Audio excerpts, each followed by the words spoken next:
Hi everybody, welcome to this first PGC History Lockdown SCAP session for Friday the 24th of April.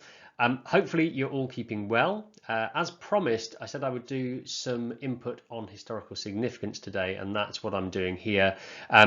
Given the circumstances most of us are in, I did muse over doing this as a live session versus pre-recorded, and have decided pre-recorded is probably the best way, given that other people will have lots of other commitments that you may need to fit this session around. However, I do think it's important. It's the one big key element of history teaching we haven't yet covered in any depth.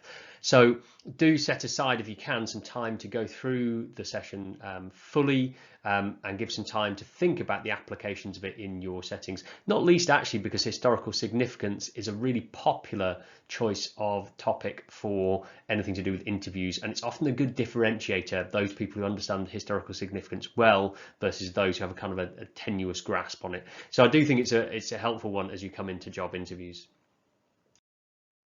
Just want to briefly outline some key reading that goes with this session, largely because this is the stuff that will help you unpick and really understand the things I'm going to talk about here.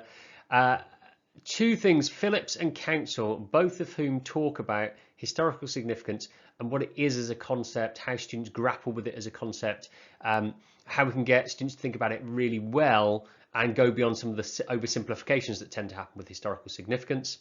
So those are really core.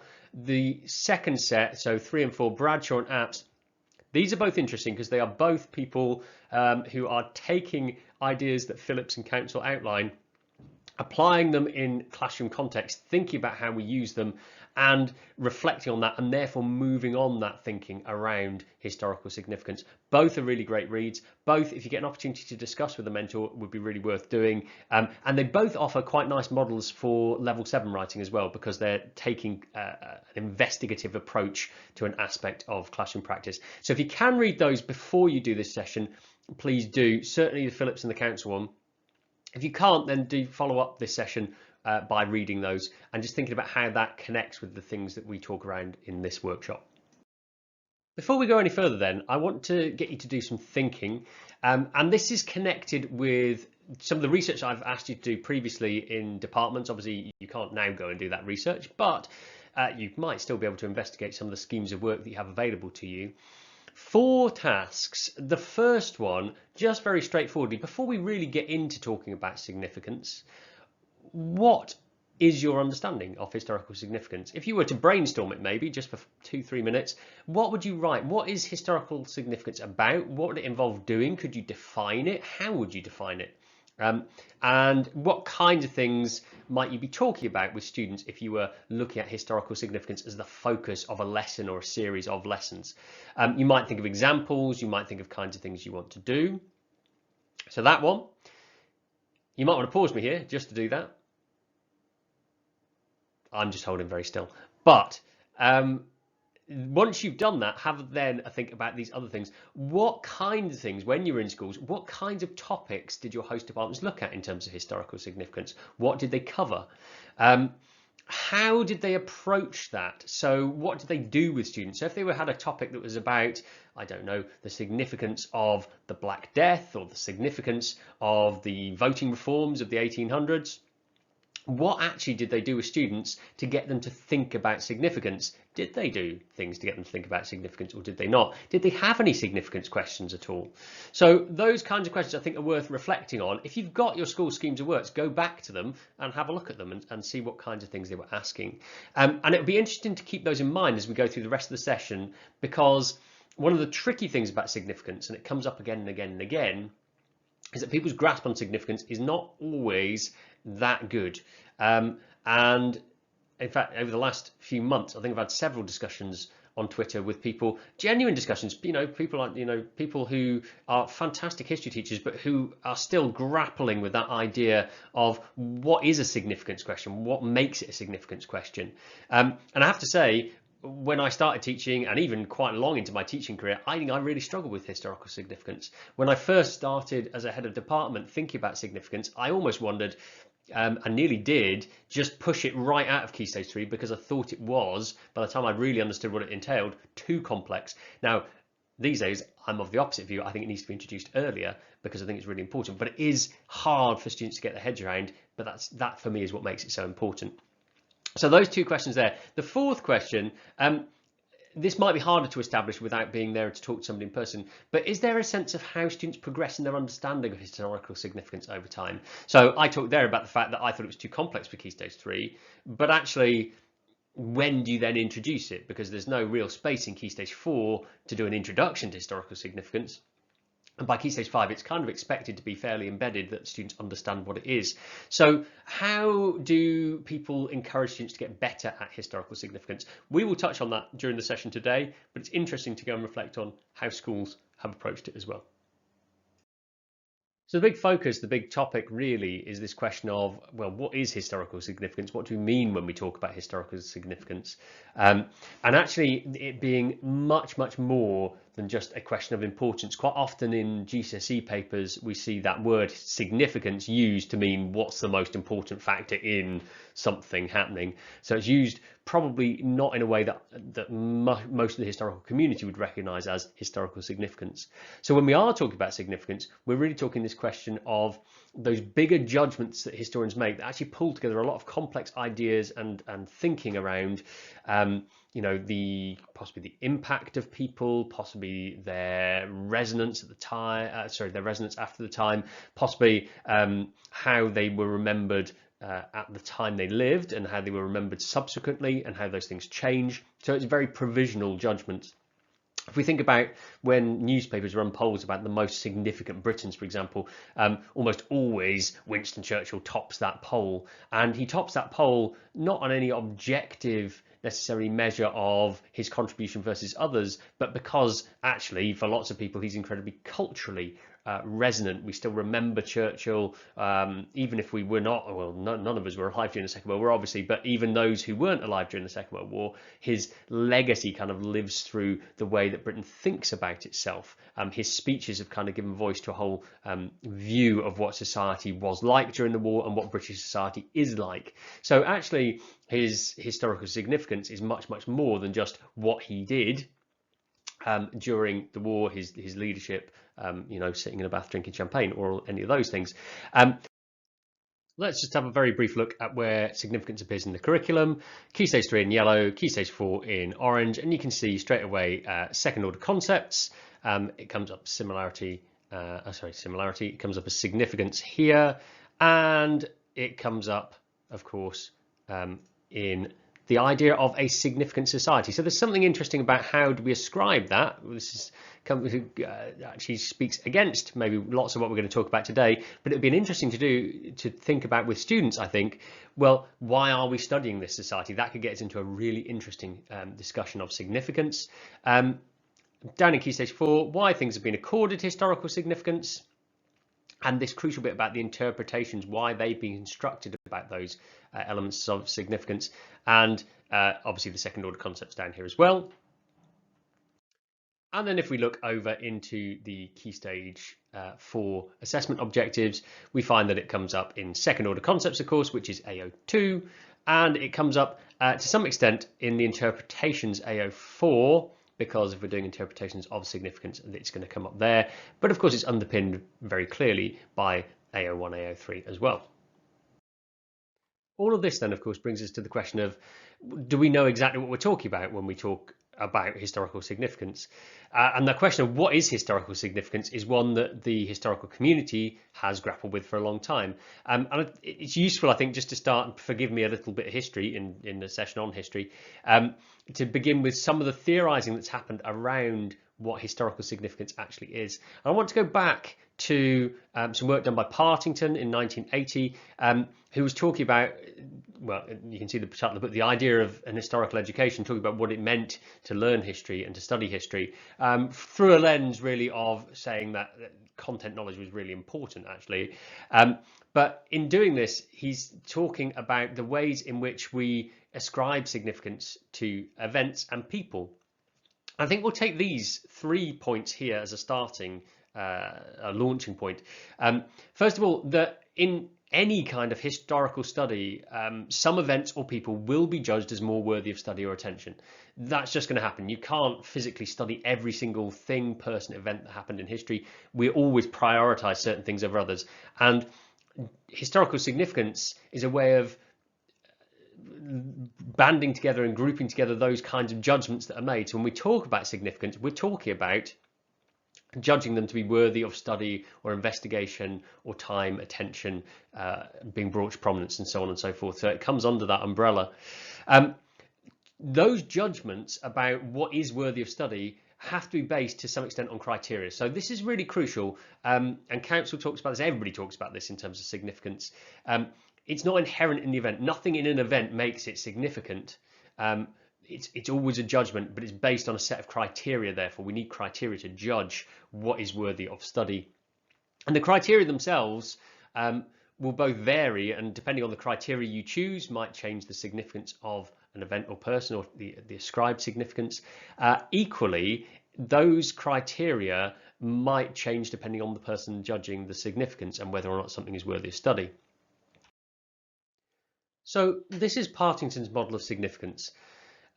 He comes up with these criteria which we could use then to judge the significance of an historical event or person. So importance, profundity, quantity, durability, relevance are the basics that he's using to ascribe significance or to judge whether something might be considered historically significant.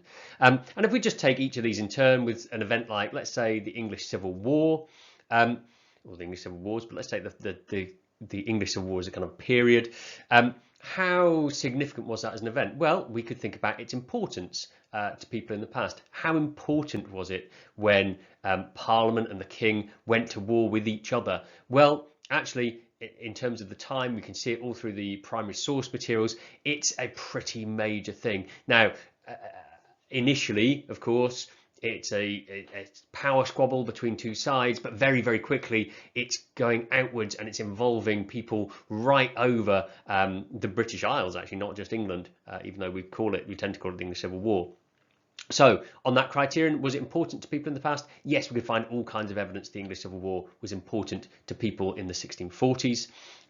Profundity, how deeply were people's lives affected? Now, this is a really interesting one because we could look at its profundity in terms of the impact on people's lives at the specific time of the war, which we'd call its synchronic significance. So people's lives are affected because, of course, the war went all parts of the country. Where I'm sat at the moment in Horsforth, Civil War armies marched through here, coming up from the siege of Bradford towards Leeds. The armies marched through Horsforth, down Branbury Lane, past Leeds Trinity University, if it had existed at that particular point. So how deeply were people's lives affected here in Bradford, in Leeds? Yes, they were very deeply affected. People were killed, families were torn apart, soldiers descended on villages and used their resources, took their crops, and so on and so forth. So people were absolutely affected at the time, ordinary people, and of course people in power, because lots of the people who are involved in this English Civil War are nobles. They're people with a vested interest who have power interests. So it has a profound impact then, but it also has a diachronic impact as well. It has a diachronic profundity in that people's lives are affected long afterwards. If we take our local village just down the road from Horsforth of Rawdon, you will note that Rawdon is actually split into two parts effectively. There is a part at the top of the hill, which is kind of Upper Rawdon, where you've got the Church of England church, which is built actually after the English Civil War. And then you've got a lower part, which is very non-conformist. And actually, that all comes down to the Civil War, and it comes down to the fact that there were great splits during the Civil War, which allowed the growth of a non-conformist element around Rawdon, and allowed the growth of non-conformist families around Rawdon, who became powerful, but then with the Restoration later, were kind of pushed from power, and we get that splitting of Rawdon into two parts. So people's lives are affected deeply at the time of the English Civil War, but also afterwards as well. And that actually touches into one of the other criteria later. Quantity, how many lives were affected? Again, we can look at the impact on that. The English Civil War touches almost everybody in England in terms of impact, in terms of either feeling the effects of fighting, being sent off to war, losing people in that war, or of course, the types of effect afterwards. This leads us into the period of Oliver Cromwell's rule, so it completely changes the way England is ruled. And that is both a profound impact, but it also is an impact that affects lots and lots of people. So in a quantity term, that is pretty large as well. Durability, how long are the people's lives affected? Well, of course, the losses impact people for the durations of their lives. This is not something that's over quickly, and that in a sense makes it more significant. Its durability is great, and of course some of those changes we've talked about there, about the way it changes villages, the way it changes towns, the way it changes the power structures of England and parliamentary supremacy, are massively durable changes that occur because of the English Civil War. And relevance, now, this is where this goes slightly off onto a different tack, because it asks us to think about how it helps us understand ourselves in time. And how can the Civil War help us understand ourselves in time? Well, actually, we know that one of the things that's been quoted an awful lot as we went through the Brexit debate was the English Civil War, and about the way that people split into camps and into sides, and they would there was this sense that in which we had divided ourselves into two camps. So in a sense, although it's less relevant to us today, for lots of people won't think automatically about the English Civil War when it comes to division. There are more significant historical events I think people tend to go to. So when we get into times of crisis, the Second World War and the Blitz and things like that often get brought up. But it's still a relevant way of us thinking about our identity. And certainly in terms of parliamentary identity, we still go back to the English Civil War and think about where Parliament comes from. We also might think about relevance to different groups as well. So for whom is the English Civil War relevant and therefore significant today? It's a part of English identity, but the English Civil War also has, particularly the aftermath of the English Civil War and Cromwell, has a massive impact on places like Ireland, for example. And so that has a different kind of relevance and a different kind of significance to the Irish. It has a different kind of significance in Scotland as well, because of the way that it impacted Scotland differently in terms of who was involved in the fighting, and in terms of the changes it makes to the way that England is ruled as well. So these are Partington's criteria for judging significance, and as you can see, if you put a different kind of event into there, you would get a very different set of answers. If we were thinking about, let's say, for example, the First Crusade, as we've touched on, I think, previously, we could again look at, well, who was that important to? For whom was that important in the past? Yes, absolutely, Crusaders. Yes, absolutely, the people who went. And there was a kind of vested interest around the country in the success of the Crusade, but it certainly wasn't as widespread as something like the English Civil War in terms of touching on all areas of England. But then we could broaden this out and think about Europe more generally and think about different groups. How deeply were people's lives affected? Well, back in England, not that deeply immediately, but some long-term changes happen as a result across Europe, which bring in things like chivalric warfare and so on and so forth. So you can see, as you change the event and as you change the group we are thinking about, it changes the significance, or the way we might ascribe that significance based on Partington's model here. I think crucially as well, we're thinking about historical significance as this engagement in a debate, and it's about getting pupils involved in a debate about the world around them, because whether people are historically trained or not, whether people are historians or not, whether they actually even read history or not, people are all, every single one of us in some way, shape or form, are involved in making judgments about historical significance. Whether we know we're doing that or whether we don't is kind of immaterial.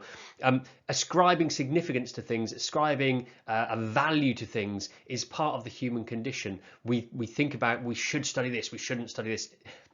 An interesting task actually is to go and have a chat with people in your household. What do they think are the most significant things that should be studied in history? Really interesting to see what they come up with. And it permeates through almost everything that we do at the moment. This is a really great example of it from America recently, talking about the removal of statues of Civil War heroes, and by this I mean Southern Civil War heroes. So this is the statue of Robert E. Lee, who led the Confederate forces against the Union during the Civil War. Statues of Robert E. Lee were put up all over America in the end of the Reconstruction era in the 1870s. The question is, why did that happen? Well, that's one interesting question. The other question is, why should they still be there? Or is Robert E. Lee significant? How should he be remembered? We've got people arguing that those statues should be taken down. We've got people vehemently defending the right for the statues to stay up. These are all questions about the significance of Lee, of people putting statues up of Lee, of the Civil War, of the South and the Civil War in particular. There's a whole range of issues in there that students could get themselves involved with. And of course, in this country as well, we argue all the time over issues of historical significance. Who should be studied? What should be studied? Yes, in the curriculum, but also who should be on a banknote?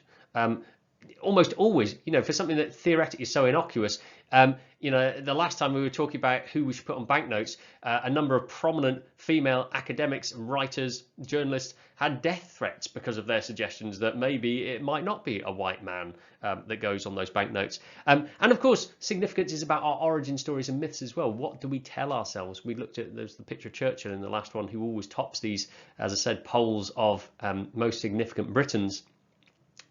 And the Second World War has been such a part of, and the Blitz, for example, has been such a part of British identity for such a long time now, that it's always brought up, isn't it? It's really interesting in how during coronavirus crisis, that idea of Blitz spirit has been brought up, the war against coronavirus, how it will fight it on the beaches.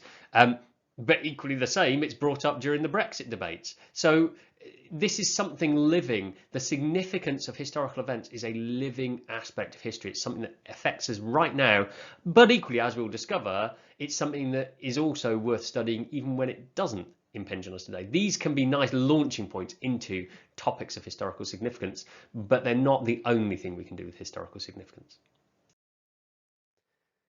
So the next article I'm going to come to is Phillips' Historical Significance, the Forgotten Key Element from Teaching History 106, which is 2002. And Phillips basically argues that despite the fact Partington's written about historical significance in the 1980s, and significance has technically been part of the history curriculum since the national curriculum is brought in, it's still not given enough focus in the curriculum. And what he tries to do, therefore, is use the Partington approach to think about how he could study the First World War with his students in a small inquiry. And he uses those same Partington model, importance, profundity, quantity, durability, and relevance, to think about ways in which students could study the events and significance of the First World War by using these criteria as a way in to think about the significance of the war, why it's worthy of study.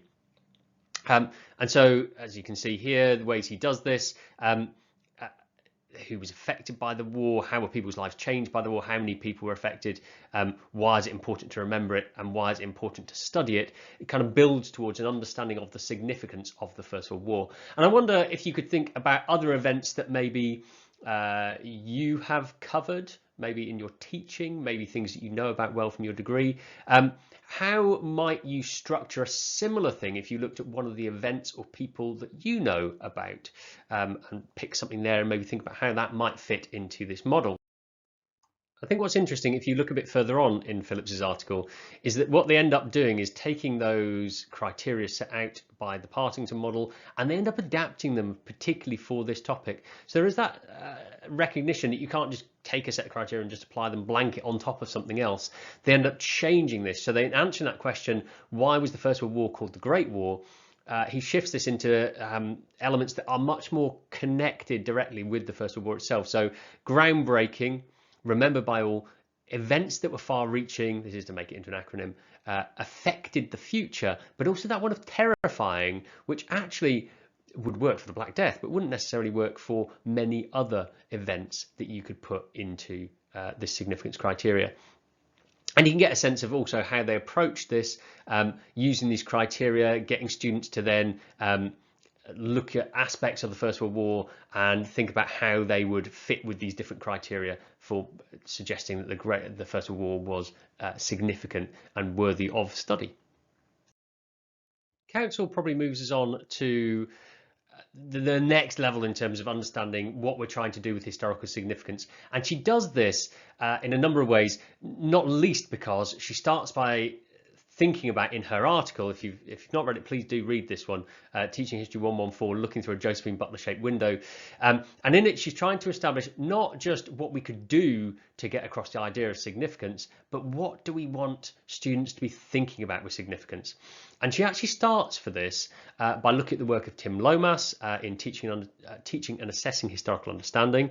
And Lomas basically establishes these key things that students should understand or be able to do in terms of historical significance. So understanding that history operates on the basis that some events are more significant than others, to establish criteria, to understand that some things might be assessed as significant at the time but not later, to understand that different people, this is number 4, different people will have different ideas about, so interpretations of significance. Number 5, to be able to understand why people may hold different ideas about what has been significant. 6, to understand that significance of an event is determined by the nature of the historical inquiry. So the question we're asking determines the significance as well. Number 7, to understand that relatively minor events can be significant because they could be symbolically significant. So if we take something like the Jarrow March, for example, isn't massively significant in terms of its results, but has a great symbolic significance, particularly in the north. To be able to distinguish between the consequences of an event and its significance, we've touched on that earlier, the difference between consequences and significance, and to understand that an event or change usually becomes significant because of its connection with other events. Now, she uses these as a point of saying there's some really coherent thinking here, but as you might notice, some of these things are very, very straightforward. So to understand that history operates on the basis that some events are more important than others, okay, that's not a particularly hard idea to get across. But to understand that some events which may have seemed significant at the time were not, while significance of other events is only recognised later, that's a much more complicated thing for students to get their heads around. So she takes those as a starting point and she develops on to a new set of significance criteria using this point, which is this is what we want students to be thinking about or knowing in terms of significance. So Counsell's judgment then, based on the work of Lomas and based on her own theorising around this and her own work with students, is that there are 4 really big things that we want students to either be able to do or to think about when they are thinking about historical significance. So if we have a question, if we have an inquiry based on historical significance, it needs to address one or more of these things as it does it. And you will kind of see that some of these are more complex than others again, but we'll touch on that as we go through. So first of all, she says that students need to be able to apply criteria that have been given to them to judge significance. So a bit like we've seen with the example earlier with Partington or Phillips taking the First World War and giving students criteria to judge its significance.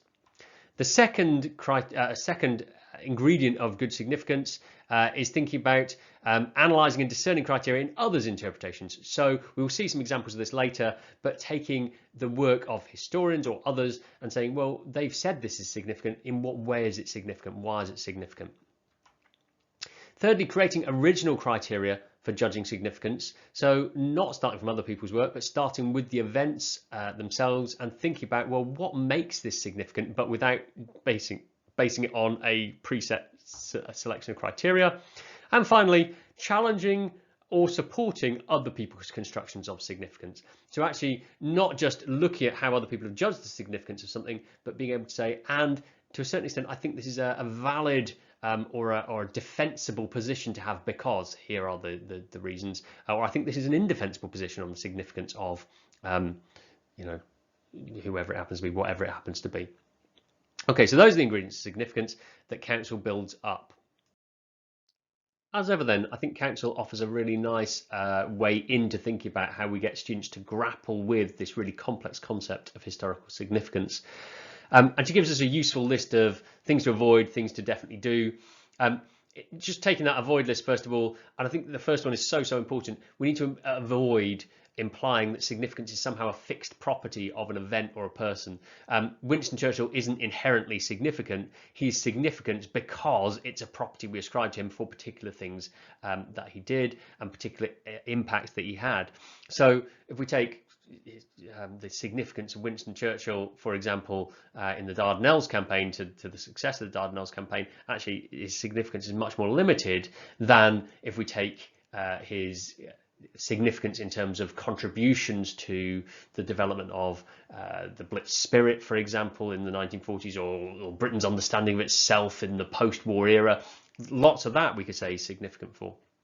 But it's not fixed. It's a bit like sources, isn't it? We often tell students that sources aren't inherently useful or not useful or reliable or unreliable. It depends what you want to do with them.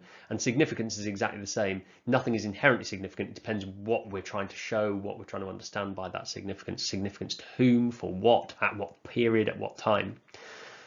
Secondly, they're focusing only on relevance to today. Again, that's kind of a similar point, really. If we take significance too one-dimensionally and only think about, well, it's something significant if it matters to us now, we miss out on huge swathes of history. Lots of developments in history, of course, have very little relevance to today. You know, if we think about developments that happened in medicine in the Egyptian era, for example, very few of those have come through to us today, but they were very important at the time for changing the way people thought about medicine. Think about surgical instruments that were developed out of bronze.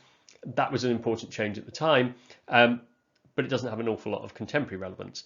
But that doesn't mean it's not historically significant. And so detaching that idea that significance is only about relevance today, I think is really, really crucial. And Counsell obviously states that here.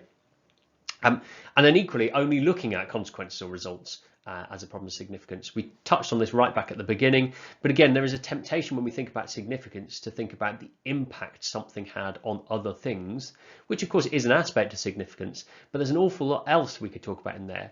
How does it shape our understanding of ourselves? What can it tell us about a past society? Something could be incredibly significant if it tells us a lot about a past society.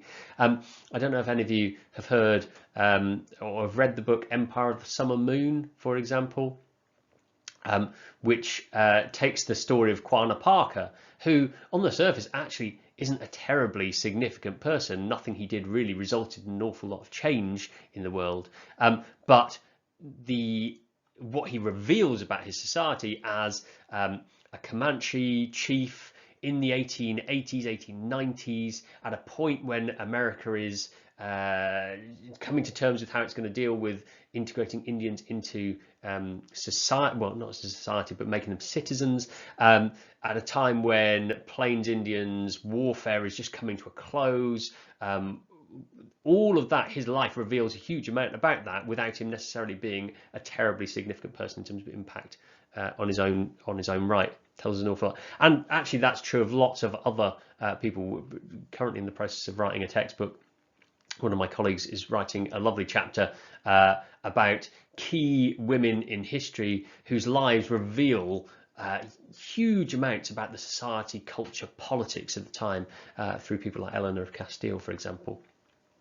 Okay, so those are things to avoid. The things to do on the other side, kind of we've touched on already, really. Show significance as a property ascribed to a person or event. Nothing is inherently significant. Somebody has decided this person is significant or this thing is significant. And that comes up so much. You can illustrate that so well by the way that people use certain figures as mascots at particular points. It's interesting, isn't it, that Winston Churchill so often tops those newspaper bills of most significant people, particularly in the Daily Mail or Daily Telegraph.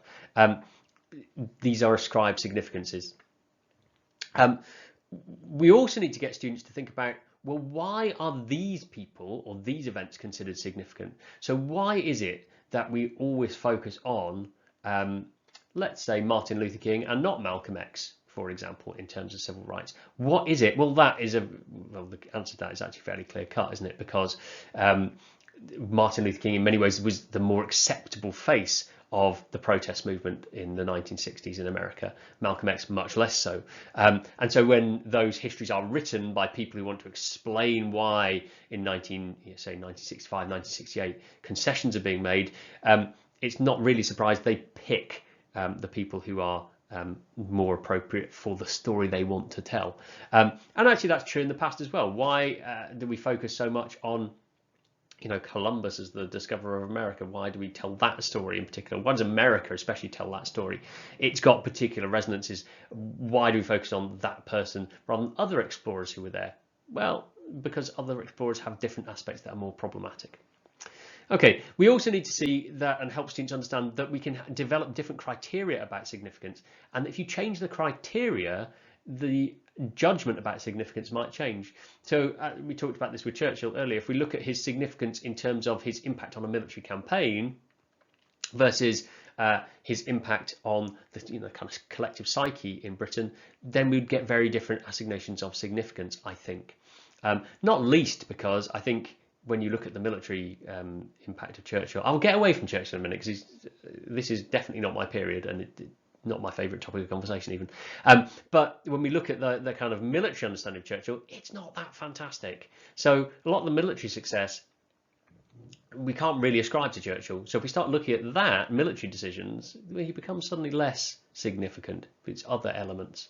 And of course, we can show how significance varies by time, place, author, all those things that come into interpretations. So nature, origin, purpose, we use a lot when we think about sources or historical interpretations. It's the same thing here. Historical significance does vary. It's really interesting if you look at the historical significance of somebody like John, King John, that changes over time. At some point, he's seen as a very significant king, either as a good king in relation to the Tudors, because he fought with the Pope, or a bad king, like the Victorians, because he stamped all over constitutional elements of government. But his significance, his broad significance, changes with time, with place, with the people who are writing. So here's the Counsell model, and I really like this one because it gives you lots to do. Was it remarkable? So let's just take a person or event. So we might take, for example, the First Crusade. Was it remarkable? Well, actually, when you start to go into it and you start to think about what happened in the First Crusade, was it remarkable that people travelled all the way across Europe to Jerusalem in a semi-religious journey? Not really. Actually, at that time, pilgrimage was fairly major. Was it remarkable that so many people did that? Yes. Yes, it was. So that is a pretty major thing. And then we can start to build a case about why the First Crusade is remarkable. And it's remarkable for not necessarily the reasons you think, but for slight sub-reasons within that. Has it been remembered? Well, yes, actually, and it's been remembered really interestingly. So you could have a whole series of lessons actually think about how the Crusades have been remembered and why that makes them significant. And they've been remembered in a variety of different ways. The First Crusade, for example, is remembered in kind of hallowed terms by the time you get to the second, third, fourth, fifth, and so on Crusades. And it's remembered in a slightly more problematic way now, today. But equally, in the Victorian era, it's remembered as a great triumph of spreading Christianity and a whole range of other things. So it's not just significant that it's remembered, but how it's remembered makes it significant, and the fact that it changes over time. Is it resonant? Do we talk about it today still?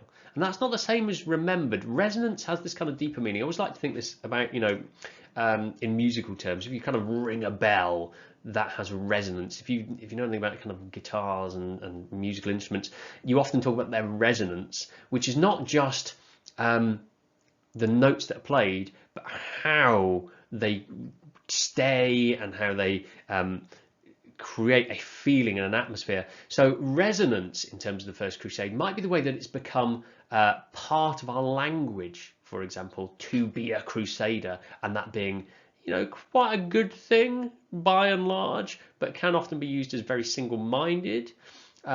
We might also talk about how the language of crusade was used by, let's say, I know we're going back a bit now, but used by Osama bin Laden, talked about the crusaders in the West as a negative thing.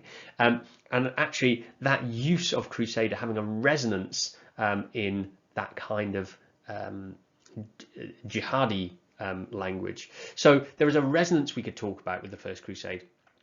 Okay, so the First Crusade, we could say, is significant because it has these resonances in our language, in our understanding, in our imagery that we use in the West and in other places, and those things have changed over time as well. In fact, the idea of being a crusader is much more a positive thing, I think, in the Victorian era than it is today.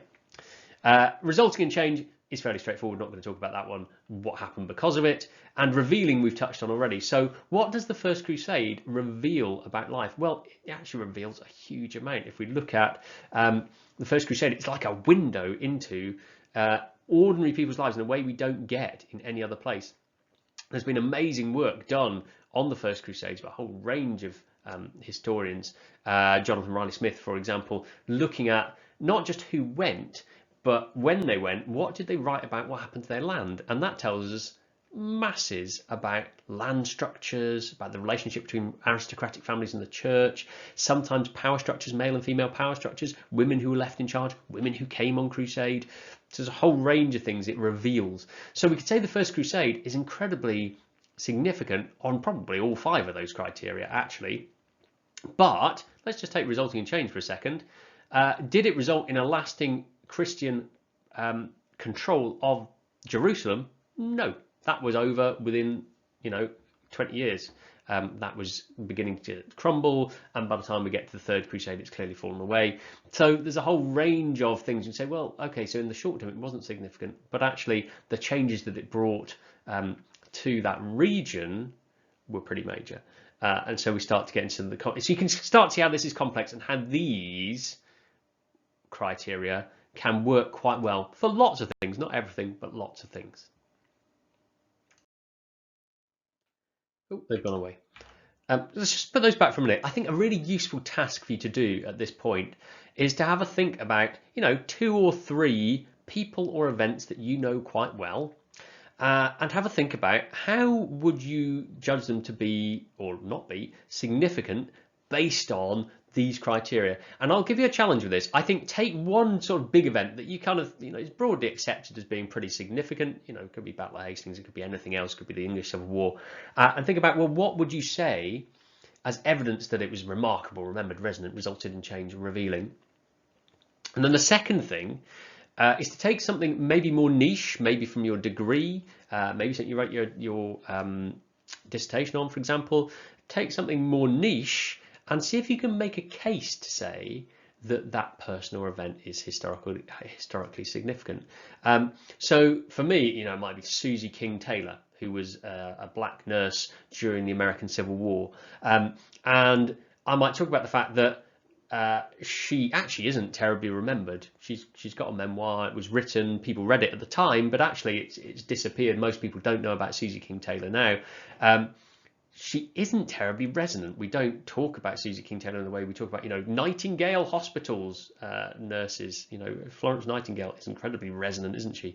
Particularly at the moment. She didn't result in a vast amount of change, but she was remarkable as a black woman who was heavily involved in the care of Union soldiers during the Civil War, who was unusual for the time because she could read and write, and she was taught reading and writing by a white girl who she was friends with. So there you can see that it's quite a remarkable story already. She was remarkable in the fact that her narrative of her experiences in what's called My Life in Camp, if you want to read it, was endorsed by a white army general or commander. Can't remember his rank, but so she has this kind of power that comes through that. And we might talk about the fact her life is incredibly revealing about the experiences of black women at that particular point during the Civil War, all kinds of things it might throw open. So she might not be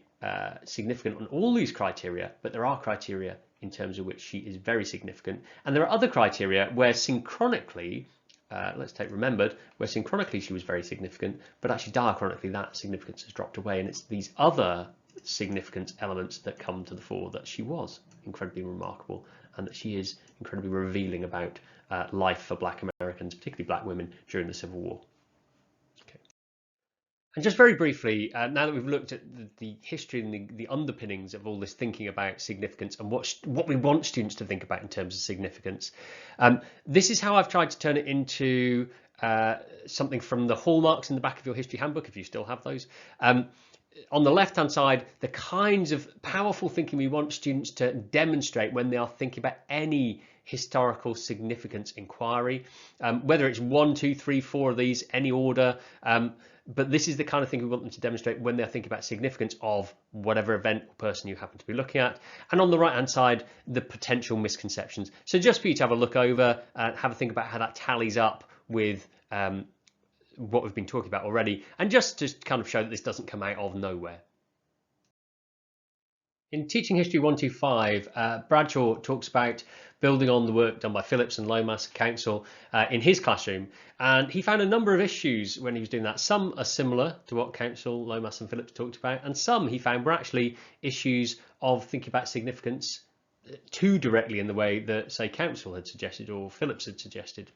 So here are some of the issues he came up with. First of all, that students were still confusing significance and importance, and he wondered why that was the case. Secondly, students were really lacking knowledge, so they were all right at dealing with things like consequences because they could see those, they were quite concrete, but he felt they didn't really understand how to deal with things like resonance. They didn't understand what that was, and therefore they weren't including it. And he also felt that they were lacking the knowledge to be able to make claims about resonance, because of course if you think about resonance you have to know after the events that you're talking about. He also found that students were becoming too obsessed with getting the 5 R's as a kind of a tick list. This is significant if, tick 5 R's down here, and that kind of killed some of the enthusiasm that students might have had for what is essentially an aspect of historical controversy over significance. And he found it frustrating he couldn't chart progress in understanding, which we'll come on to in a minute. So just to pick up on that first point Bradshaw makes about the difference between significance and importance, we're going to have a little look at how we can make that distinction, and the question here, the task here, is really to get you thinking about the scope of significance. So how would you actually explain the difference between historical significance and just straightforward importance in the way that often is used in GCSE papers? How would you explain that to students?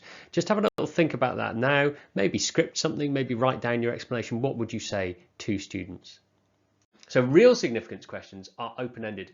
They demand that the historian sets criteria and considers the breadth of influence. We've looked at that before, and they're based on the notion that significance is provisional and being debated. So if we ask a question that says, okay, this is Sitting Bull over here, what's the significance of Sitting Bull?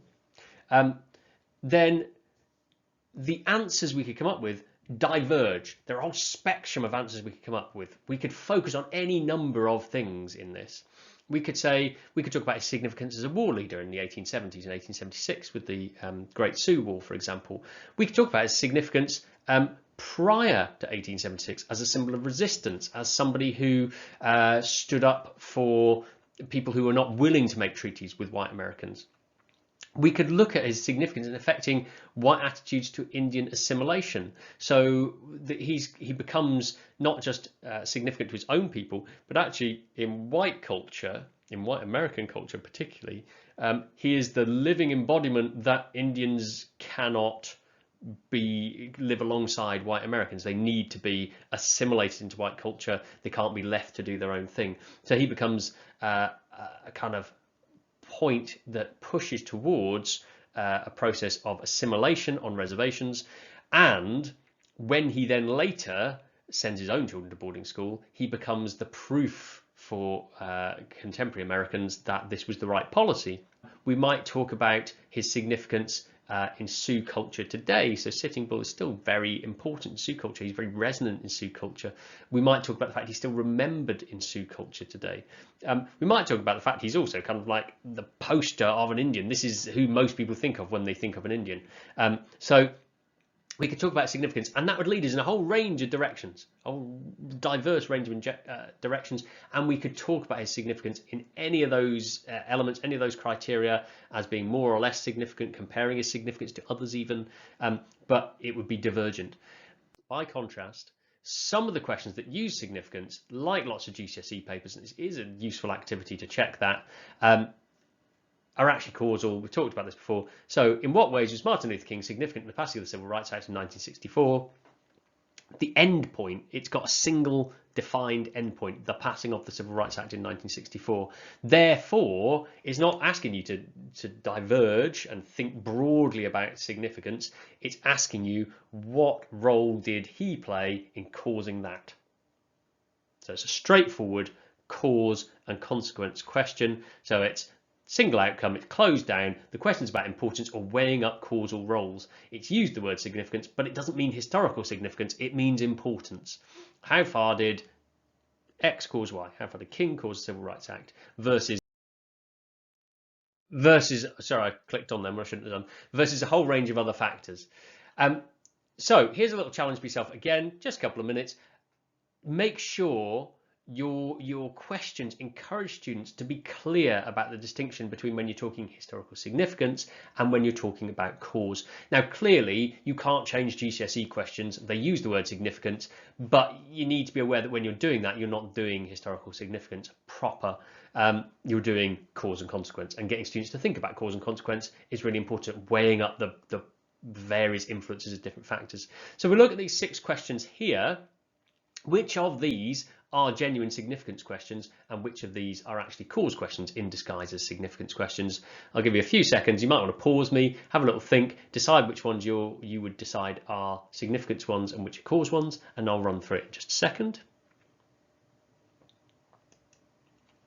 Okay, so if you pause me, hopefully you've had time to do this.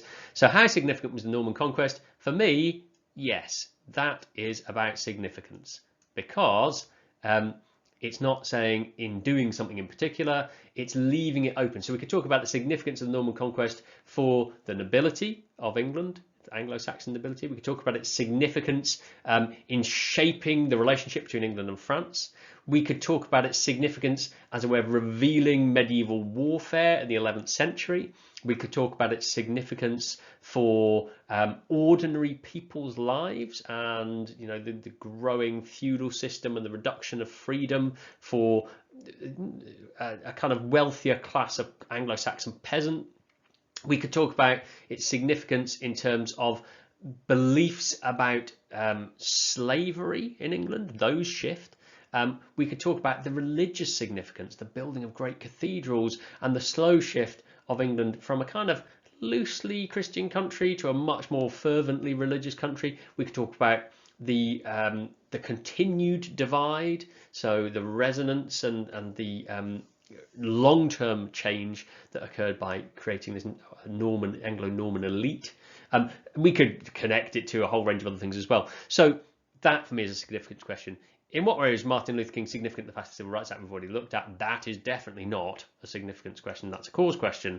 How significant is Sitting Bull we've just looked at? How significant was the role of government in the development of medicine? Now this feels like it's much broader, but it's actually still narrow.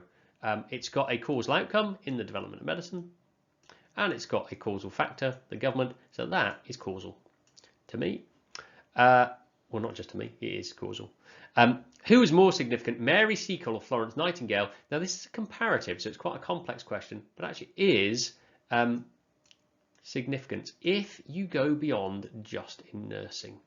So we could talk about the significance of Mary Seacole as, a remarkable woman. Mary Seacole, Crimean black nurse in the Crimean, is the one that nobody ever remembers, versus Florence Nightingale. She's not remembered, but she's probably more significant in some ways. So we've got some criteria we could compare them on.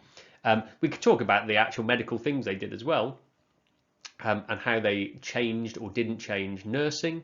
Or perceptions of nursing. So both you could talk about significance with. It's not closed down. How have people disagreed over the significance of the French Revolution? Now, that's an interesting one, isn't it? Because the focus of this, what's problematic here is the significance of the French Revolution. That is broad. How have people disagreed over? This is asking us to look at now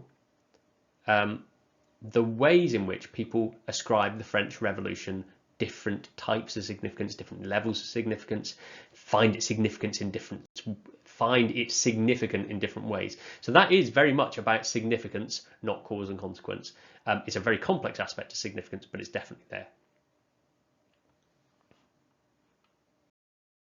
Let's just tap into that question of knowledge for a minute.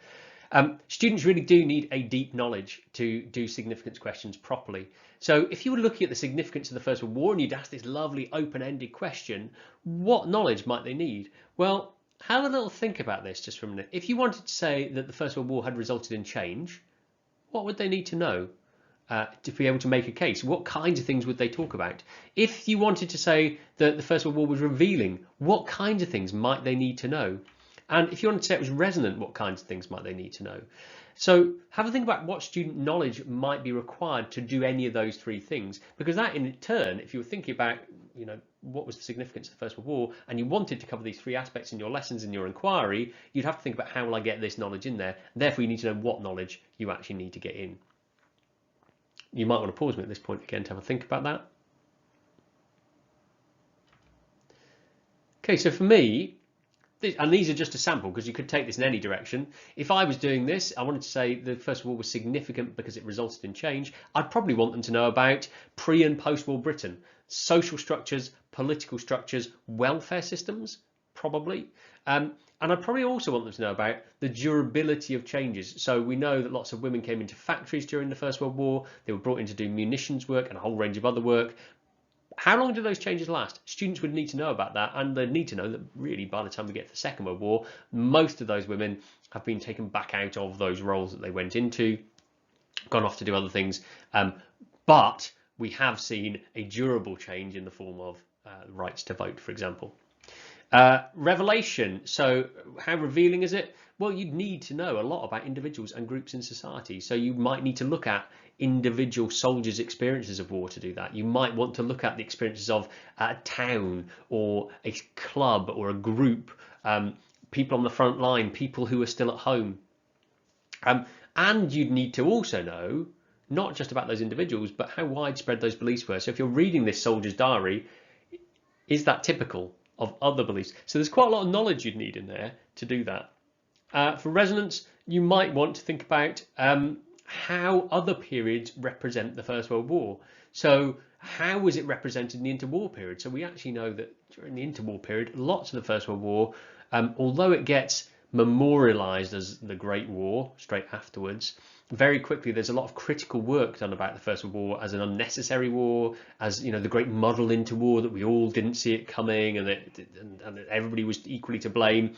And then as we start to approach the Second World War, we start to see a reshaping of the First World War as a war against tyrants, and particularly in the aftermath of the Second World War, the war against tyrants idea in the First World War and the Second World War, they get linked together in a way that people really weren't talking about.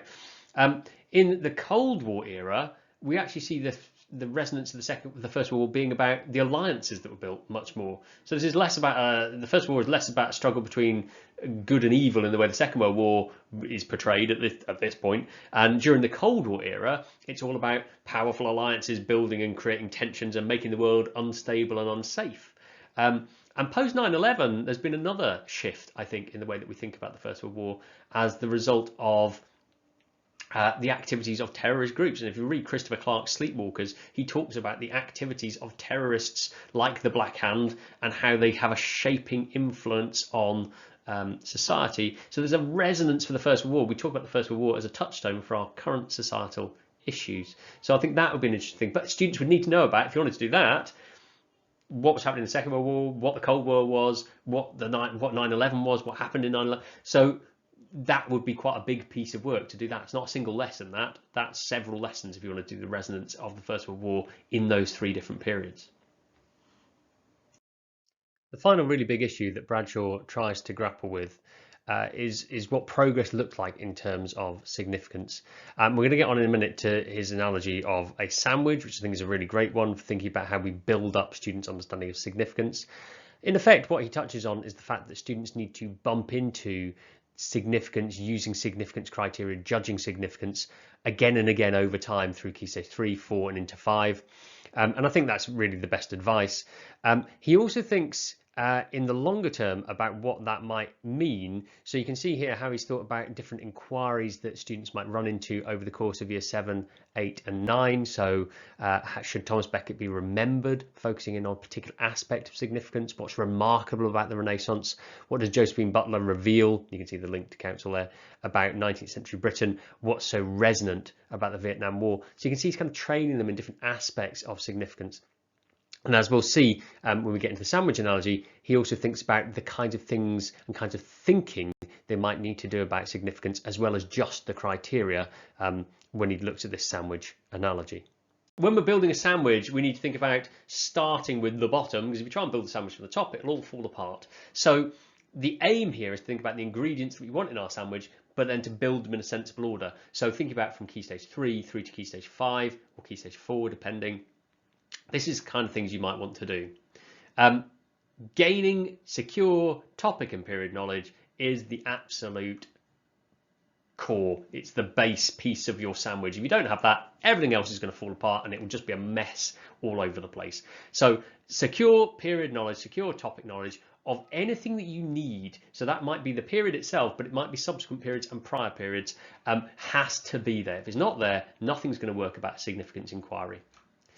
Secondly, can they apply criteria? So if you give them some criteria, can they apply it to judge significance? That's kind of a basic test to say, do they understand how this works?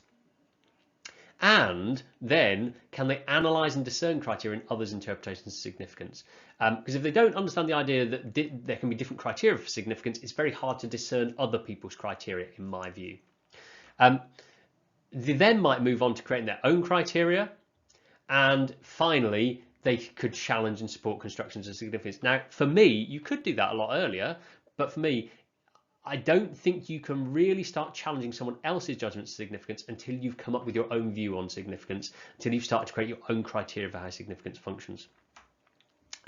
You might also find that a lot of your Key Stage 3-4 work happens in and around these two, this green and this yellow one, so applying criteria and analysing, discerning others' criteria. Bradshaw obviously used others' criteria as his core, rather than just giving them criteria for significance. I think a mixture of both is helpful in those early days when you're grappling with significance, because applying given criteria helps you understand criteria can change the meaning of significance. It's quite straightforward, but equally you don't get argument with that approach. You get argument by providing someone else's argument and then unpicking it and seeing the criteria that they've used. So both of those, I think, need to happen side by side, really, but they kind of work together in the middle of your significance sandwich. And I think Bradshaw finishes his article with this really lovely quote, 2 paragraphs, that I think sum up what we're trying to do with historical significance. So he talks about historical significance should be about creating controversy in the classroom. It's not just about, do they fit these criteria?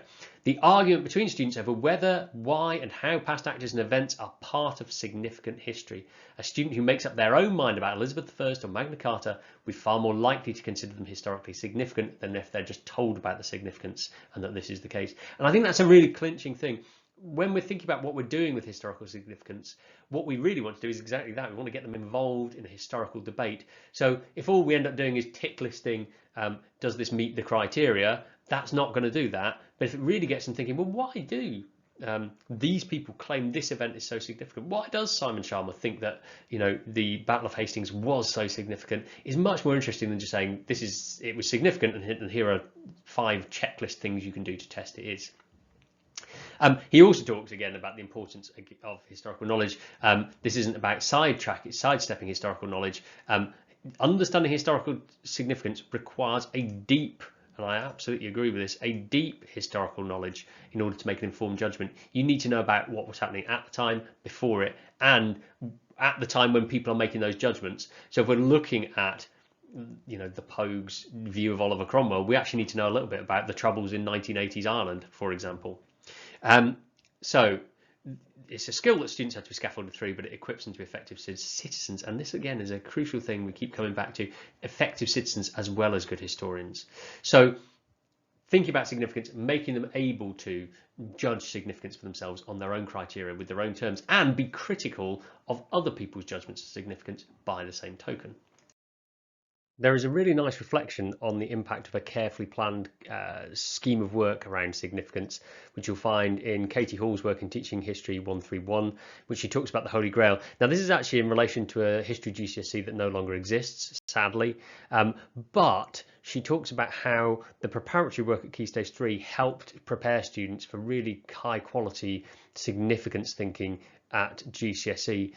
So here again, she reflects the importance of having key knowledge, core knowledge embedded really deeply. So she says, once students had a fingertip knowledge of the crusading period, they were able to use the language of the 5 R's with which they were familiar from looking at figures such as Cromwell and events such as the Holocaust at Key Stage 3. The ease with which they could talk about these issues, again, led to engaged and worthwhile responses across the ability range. And one of the really fascinating things about this GCSE, which I taught as well while I was working with Katie, was the fact that students, because they've been so well prepared at Key Stage 3, were able to transfer that understanding of how we talk about significance into their Key Stage 4 work. So the example I'm going to show you now, there we go. This is from a piece of Year 10 coursework on historical significance. It was a take-home piece, so they were allowed to take this home and write it. But this is from a student who wouldn't necessarily be in a high attaining band. So you can see here how they are using that language that they've embedded through their Key Stage 3 study very naturally in their Key Stage 4 work here at GCSE. So the Crusades resonate clearly in the Anglo-American coalition against terrorism. There is the threat of Muslim extremists, much like the Knights going to take over Jerusalem. There we go. George Bush claims to be motivated by religion and controversially uses the term crusade to describe his war. So here is somebody who is actually really nicely describing a resonance of something like the Crusades in modern history. And you can see, and you can read again if you want, you can pause this and read further what they've written. But you can see how that preparatory work at Key Stage 3 pays dividends here at Key Stage 4. Now, again, we've talked about that problem in GCSE study at the moment, but that doesn't mean we shouldn't do it just because it's not assessed.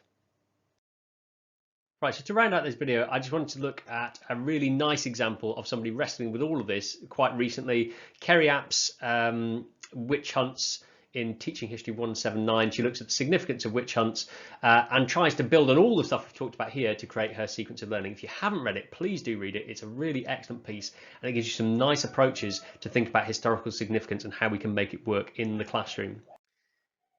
So what did it look like? So what APPS does, and do you know what, this is a really good model for your planning for progression as well, because it does all the same things your planning for progression assignments need to do. How did APPS define progress for significance in her sequence on witch hunting in particular? So she's taken that big concept significance, she's thought about what it will look like in this sequence on witch hunting and the kinds of thinking she wants to see. And this is what she comes up with. She wants the students she's teaching to see significance as fluid, so not fixed. She wants them to recognize how attributions of significance were different in different periods. We talked about that one before. She wants them to recognize that significance might be judged on different time scales. She's used micro and macro. I used diachronic, synchronic earlier, but she wants them to be able to do that. And she wants to develop criteria by which to justify their attributions of historical significance. So she's clearly got some key elements that we've seen come up before that she wants to develop over the course of this sequence. She draws on Counsell's work because she uses those 5 R's. She actually only uses 4 of them: remembered, revealing, resulted in change, and remarkable. And she thinks about how she's going to get those things across. So she thinks about how it might be revealing about life and attitudes in the 17th century, how it might be remarkable because it was used by Enlightenment philosophers as a way to kind of talk about what a hideous world we live in and why we need the Enlightenment. She wanted to talk about, or she wanted to use results in change to look at the impact on communities, impact on laws, and she wanted to use remembered by looking at the cultural impact in film. So you can see a really diverse range of things she's looking at here, from modern film all through the Enlightenment through to 17th century life and impact in the 17th century and beyond. Now, all of those required a set of knowledge that students would need. So the cultural impact in film needed knowledge of the times the films were being created. The life and attitudes in the 17th century, the impact on communities and law, needed knowledge of the 17th century. The use by Enlightenment philosophers needed that slightly later knowledge as the Enlightenment really starts to take hold into the 17th and early 18th centuries. So she needed to plan in for developing that as she went through. And we can see that in her sequence here. So if we look at this first lesson, what can a belief in witches reveal about life in 16th and 17th centuries? And she talks about students investigating events and beliefs which fueled witch hunts in the early modern era. So there's a whole range of knowledge there. And then that's this stuff on the left here. So there's a whole range of knowledge that she says they need to do this revealing thing. And as we go to the right, students use revealing criteria to write about the significance of the witch hunts, the early issues in early modern society. So that now is the second order concept bit. If we go below, what can the story of Springfield, Massachusetts reveal, again, about belief in witches? So these are kind of sub-questions in her big overarching questions. And this time we've got a role play. So again, you can see we can do some quite exciting things with this. A role play on the spread of witchcraft accusations through 17th century community. And she gives you that role play if you go and read the article. And she looks at what exactly they need to know, the prevalence of the belief and the sheer numbers of accusations that could occur in a community. So that's the core knowledge she wants to get across. And of course of 17th century society. And they are now looking at the ways in which the witchcraft was significant due to the fact they revealed a lot about that society. So you can see how she's developing their knowledge of 17th century society and the issues, and then using that as in the criteria. There we go. As we move on, we get to the Enlightenment. What can Enlightenment tell us about the significance of the belief in witches? And in this case, she's now teaching them here very directly about the Enlightenment. So they're having to learn a lot of new content, not about the witch hunts now, but about the Enlightenment movement. And then they're now thinking about that in terms of a second order concept, in terms of significance, how this links to resonance, for example, over here. And then she brings it all together with a final task. And I love this final task, writing a letter to the curator of the British Museum to encourage an exhibition about the witch hunts. So here they've got to make a really good claim because they're trying to convince somebody. They've got to talk about significance. And I love the idea of that real world outcome task. I think it's a lovely, lovely example of that. Okay, that brings us to the end of the first part of this workshop session.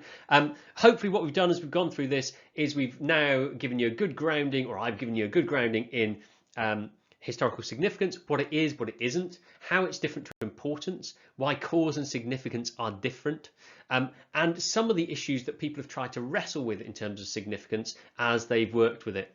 What we'll do in session 2 is have a look at practically applying some of those things in the classroom. Now, clearly, we've seen some of that with Bradshaw with apps already, and you can go and take those examples as well. But we'll have a look at some more specific examples of how we move students from a very limited understanding of significance to hopefully a more complex understanding through first steps, baby steps, and becoming more complex as we go on. So that'll be in the second video.